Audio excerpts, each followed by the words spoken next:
Hello बच्चों, आज का हमारा टॉपिक है कक्षा 5 का हिंदी पुस्तक रिमझिम का पार्ट 3 खिलौने वाला।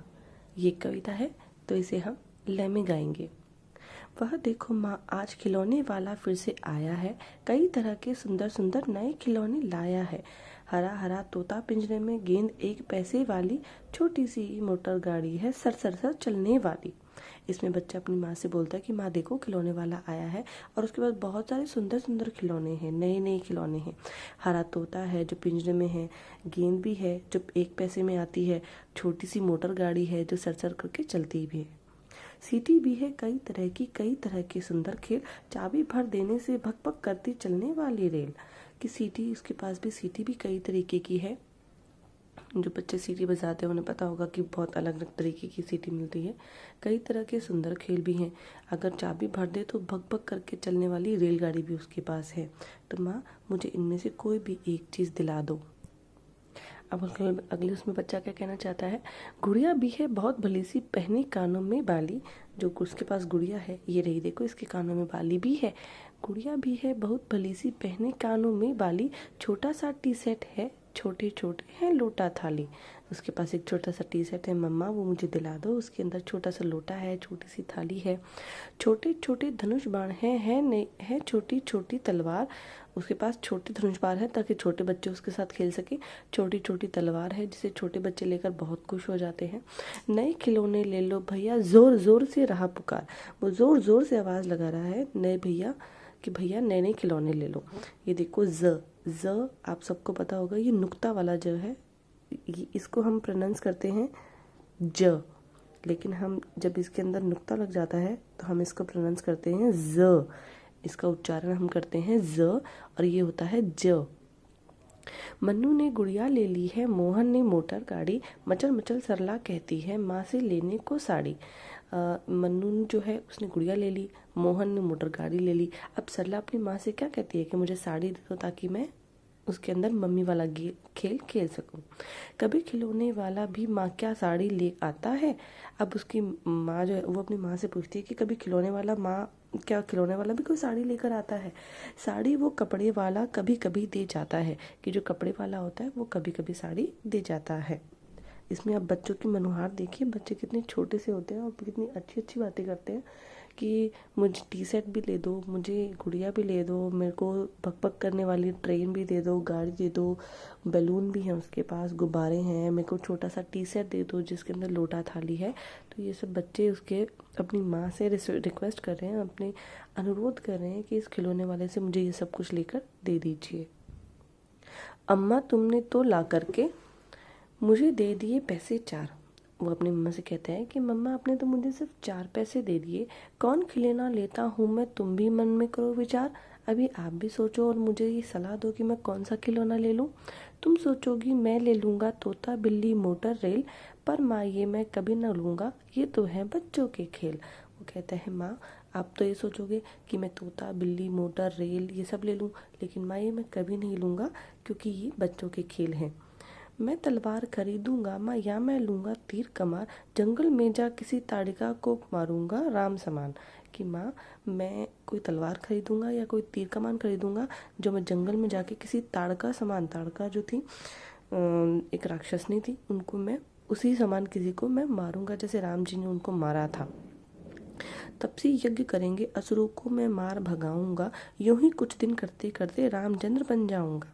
माँ जब तपस्वी वहाँ पर तपस्या कर रहे होंगे और असुर उनको छेड़ने के लिए आएंगे, परेशान करने के लिए आएंगे, तो मैं उनको मारूंगा और राम जी के समान बन जाऊंगा। देखो इस तरीके से असुर होते हैं ना, वो असुर आएंगे तो मैं उनको मार भगाऊंगा और रामचंद्र बन जाऊंगा। यहीं रहूंगा कौशल्या मैं तुमको यहीं बनाऊंगा, तुम कह दोगी वन जाने को हंसते हंसते जाऊंगा। माँ मैं यहीं रहूंगा और यहाँ रहकर ही तुम्हें कौशल्या जैसे बनने की फीलिंग दूंगा, तुम्हें कौशल्या बना दूंगा। अगर तुम कह भी दोगी मुझे वन जाने को तो मैं हंसते हंसते वन चला जाऊंगा। पर माँ बिना तुम्हारे वन में मैं कैसे रह पाऊंगा, दिन भर घूमूंगा जंगल में लौट कहाँ पर आऊंगा। मैं वहाँ पर माँ तुम्हारे बिना कैसे रहूँगा, जंगल में घूम तो लूँगा मैं दिन भर, लेकिन लौट कर कहाँ आऊँगा, वहाँ तो मेरा कोई घर नहीं होगा, किससे लूँगा पैसे, रूठूँगा तो कौन मना लेगा, कौन प्यार में बिठा गोद में मन चाहिए चीज़ें देगा। माँ मैं वहाँ पे अगर रूठ जाऊँगा तो किससे पैसे लूँगा, मुझे कौन मनाएगा, कौन मुझे अपनी गोदी में बिठाकर मुझे प्यार से सहलाएगा। ये कविता सुभद्रा कुमारी चौहान द्वारा लिखी गई है। ये बहुत ही अच्छी कविता है जिसके अंदर बालक एक मनुहार करता है अपनी माँ से कि माँ मैं खिलौने, पहले तो वो जिद करता है कि माँ मुझे पिंजरे में बना हुआ खिलौना भी अच्छा लग रहा है, तोता अच्छा लग रहा है, धनुष, कमान, तीर, तलवार, गुड़िया जिसने कानों में बाली पहनी हुई है, छोटा सा टी सेट है, लोटा ताली है, धनुष बाण है, मैं ये सब लेना चाहता हूँ। लेकिन फाइनली वो इस बात पर आता है कि मेरे लिए सबसे ज़्यादा ज़रूरी क्या है, मेरे लिए सबसे ज़्यादा ज़रूरी मेरी माँ है। मैं बिना माँ के कहीं भी नहीं जा पाऊँगा। अगर मुझे वन में राक्षसों का वध करने भी जाना होगा तो भी वहाँ मैं बिना माँ के नहीं रह पाऊँगा। इस पाठ के अंदर आपने देखा कि बच्चा कितना चंचल होता है, उसका मन एक जगह नहीं रुकता। वो तोता भी लेना चाहता है, वो धनुष बाण भी लेना चाहता है, वो गुड़िया भी लेना चाहता है, टी सेट भी लेना चाहता है, लेकिन फाइनली वो रामचंद्र जी जैसा बनना चाहता है जिन्होंने असुरों का नाश किया। और रामचंद्र जी जैसा बनने के लिए तो माँ को छोड़ना पड़ेगा वन जाने के लिए, लेकिन वो माँ को भी नहीं छोड़ना चाहता। वो लास्ट में यही कहता है कि माँ मैं तुम्हारे बिना वन में कैसे रह पाऊँगा, दिन भर जंगल में घूमूंगा लेकिन लौटकर घर कहाँ पे से आऊँगा, मैं पैसे किससे लूँगा, रूठूंगा किससे, कौन मुझे मनाएगा, कौन मुझे प्यार से गोद में बिठा के मनचाही चीज़ें देगा। अब आइए हम इसके प्रश्न उत्तर करते हैं। प्रश्न 1, तुम्हें किसी न किसी बात पर रूठने के मौके तो मिलते ही होंगे, सबको मिलते हैं। अक्सर तुम किस तरह की बातों पर रूठती हो, क्या बातें होती है जो तुम्हें परेशान कर जाती है और तुम रूठ जाती हो। तो इसका जवाब क्या होगा ये आपके अपने ऊपर डिपेंड करता है। लेकिन कुछ बच्चों की हेल्प के लिए, कभी हो सकता है ना उन्हें नहीं समझ में आए, तो मैंने उनके लिए हेल्प के लिए ये लिखा है, ये एक बार देखते हैं। मुझे बाहर जाना बहुत पसंद है। जब भी मुझे कोई बाहर जाता दिखता है तो मैं उसके साथ जाने की जिद तो करती हूँ, परंतु मेरी माँ अकेले बाहर जाती है और मुझे घर पर ही छोड़ जाती है। मुझे बहुत गुस्सा आ जाता है और मैं रूठ जाती हूँ। बस एक ये बहुत ज़्यादा मौके होते हैं जिस पर मैं रूठती हूँ। और भी बहुत सारे मौके हैं जिस पर रूठती हूँ, पर ये बहुत कॉमन है। माँ के अलावा घर में और कौन कौन है जो तुम्हें मनाते हैं। मेरी बड़ी दीदी मुझे बहुत प्यार से मनाती हैं, मेरे भैया भी, दादाजी, दादी जी और चाचू तो मुझे हमेशा चॉकलेट दे के मनाते हैं। आपको कौन मनाता है ये आपको लिखना है। कभी कभी पापा भी मनाते हैं, वैसे तो अक्सर पापा गुस्सा ही करते हैं, लेकिन जब मम्मी बाहर जा रही होती है और पापा मुझे संभालने के लिए रुके होते हैं तो पापा मुझे मना लेते हैं और अपने साथ खिलाते हैं।